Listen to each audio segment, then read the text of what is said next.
2000 শহীদ ভাইদের রক্তের উপর গঠন করা হয়েছে এই অন্তর্বর্তীকালীন সরকার। আজকে 6 থেকে 7 মাস অতিক্রম হয়েছে।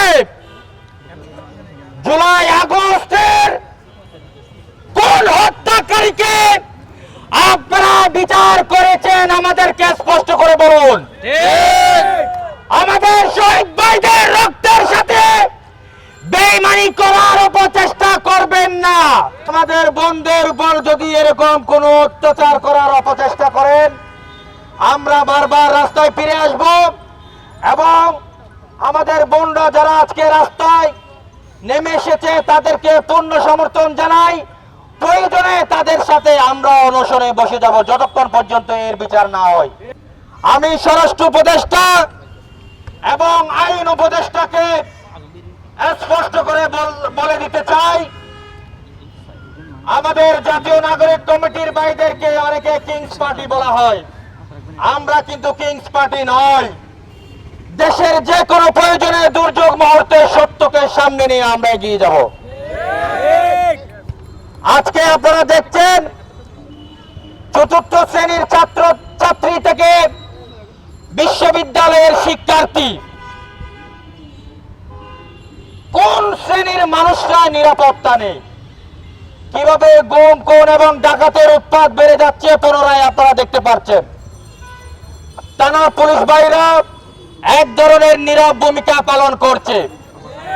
আমরা স্পষ্ট বলে দিতে চাই, আপনারা পুলিশ প্রশাসন ছাত্রলীগের গুন্ডা বাহিনীদেরকে সাথে নিয়ে কিভাবে আমাদের উপর অত্যাচার করেছেন আমরা বলে যাইনি। আমাদেরকে একটা শিক্ষিত মা দাও, সুস্থ মা দাও, আমরা একটা শিক্ষিত জাতি দিব। আমাদের এই সুস্থ মা দরকার যদি আমাদের বোনরা মানসিকভাবে সুস্থ থাকে, শারীরিকভাবে সুস্থ থাকে।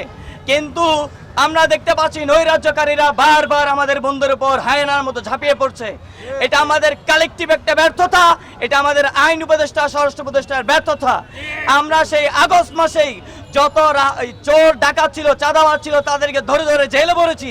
কিন্তু আইন উপদেষ্টা তাদেরকে, আমরা এভাবে বলতে চাই, সন্তান স্নেহে তাদেরকে জামিন দিয়ে আবার রাস্তায় নেমে চাঁদাবাজি করার সুযোগ দিয়েছে। আইন উপদেষ্টার ব্যর্থতা, আসিফ নজরুল স্যারের ব্যর্থতা এবং স্বরাষ্ট্র উপদেষ্টা এই জাহাঙ্গীরের ব্যর্থতার কারণেই আমরা বারবার আক্রান্ত হচ্ছি, আমাদের বোনেরা বারবার আক্রান্ত হচ্ছে। আমরা সমস্যারে বলতে চাই, দর্শকদের আস্তানা,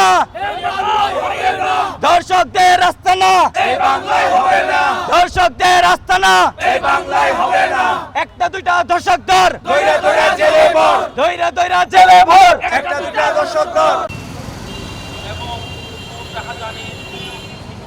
ফেসিবাদের বিরুদ্ধে নেমেছিলাম। ফেসিবাদের পতন ঘটিয়েছে। সারা দেশে চলমান অস্থিরতা সামাল দিতে আমরা চাই তারা তাদের দায়িত্বগুলো সুচারুরূপে পালন করবে, বিচার করবে, খুনিদেরকে জেলে ভাবে। আমাদের দেশে খুন বেড়ে, ধর্ষক, আওয়ামী লীগের দুর্নীতিবাজ, এসব বড় বড় নেতাদের নিজে